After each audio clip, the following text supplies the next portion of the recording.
le choix du conjoint, ça fait partie de ça, oui. Parce que les chiffres, vous voyez des chiffres, les chiffres sont terribles aujourd'hui. Si vous voyez les chiffres de divorce, les séparations, pas seulement les païens, même les enfants de Dieu, même les serviteurs de Dieu. Donc on voit les serviteurs de Dieu, les pasteurs qui sont séparés, qui sont divorcés, et à force de voir ça, c'est devenu normal. Et on ne devait pas trouver ça normal. Normalement, c'est pas normal.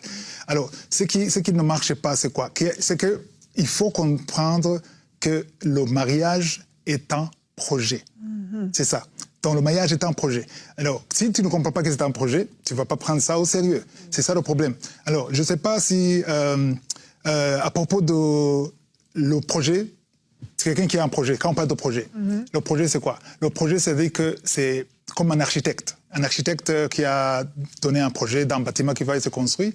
Et l'ingénieur, quand il vient, il va suivre ce que l'architecte a déjà fini. Alors, quand tu ne comprends pas que c'est un projet, tu ne feras pas comme l'architecte a fait. Donc, c'est-à-dire que tu vas faire exactement comme il a prévu.